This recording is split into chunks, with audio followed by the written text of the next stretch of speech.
The European Central Bank announced its latest monetary policy decisions today, one of many, in fact, that have, including Japan, Indonesia, Turkey, and South Africa. And like many central banks recently, it chose not to only raise interest rates, but to supersize its interest rate hikes and actually supersize the liftoff from minus 0.5% down to 0%. Now, that doesn't sound like much, a central bank having interest rates at 0% at a time when inflation is running around 4 times target and has been getting worse for many months and more widespread. But it's a massive move from the European Central Bank. It's the first interest rate hike in 11 years. And it's the first time we've actually seen an interest rate change from the central bank since it went to minus 0.5% many years ago. So this does represent a big change. And also it was announced alongside a transmission protection instrument, the TPI, which was announced in order to run alongside these interest rate hikes and in order to try and stop fragmentation within the euro area as a second round of defense after the reinvestments of the PEPs program.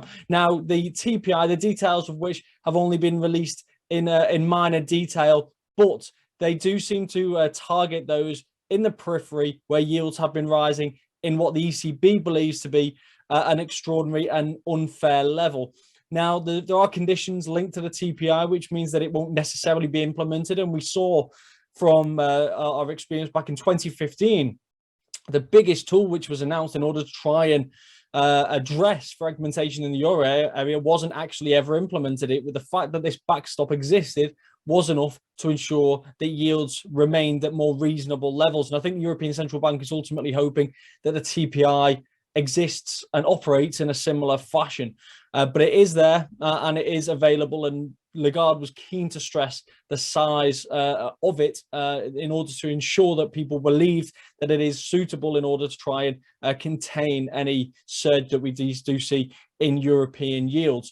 Now, the interest rate decision is the one that really got the market's attention to begin with, a hike by 50 basis points, taking the rate to 0%. This wasn't unexpected to a great extent. It was a bit of a coin toss going into the meeting. There was a high assumption that the ECB could raise by 50 basis points. The only thing that was holding the markets back was the fact that the ECB has previously suggested it was going to raise interest rates by 25 basis points now and 50 basis points in September.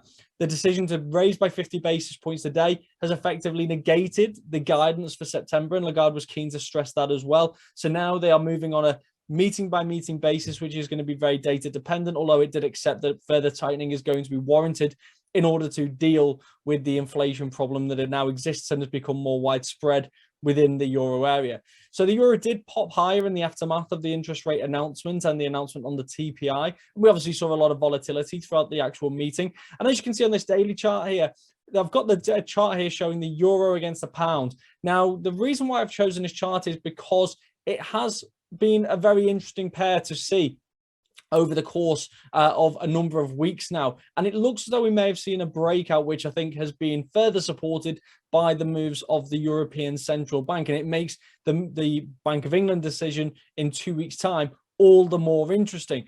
The reason being that the Bank of England so far has refrained from 50 basis points, but markets are heavily pricing in a 50 basis point rate hike from the Bank of England at the meeting in 2 weeks, but also at the following 2 meetings as well. And that makes this really interesting, because why would the pound not have performed as well as the euro against this backdrop? And the answer is recession. The Bank of England has repeatedly warned that the economy is going to suffer later on this year and that a recession seems likely, whereas the Europeans are not quite ready to accept that yet. And as you can see on the chart, that's one of the reasons why the euro has performed so well against the pound.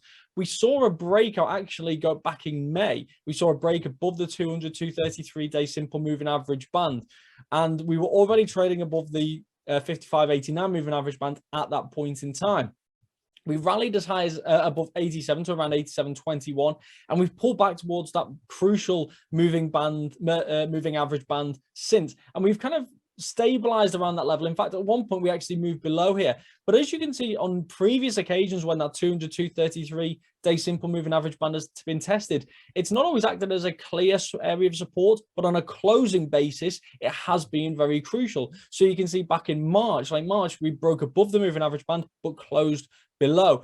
Back in May, we moved well below the moving average band during intraday, but closed above. And there's been multiple occasions around that where we have seen moves outside of this moving average band. But importantly, on a daily basis, like we saw just over a week ago, we move well outside the moving average band, but close back above it in that case. So that has been a really interesting development, because it shows we're still very much in bullish territory, and the fact that we've since taken off to the upside looks like a really bullish swing. And what's also interesting about this is that we're not really seeing an enormous amount of momentum quite yet in the MACD and the stochastic below. So that potentially could suggest there is actually much further to run in this. So I think this is going to be a really interesting one to watch now, because we've had the bullish breakout the moving average band, we've had the test of the moving average band from above, but also we've seen the 61.8 fib of the move from the March lows to those June highs provide crucial support around that moving average band, which is where we've now rotated higher from.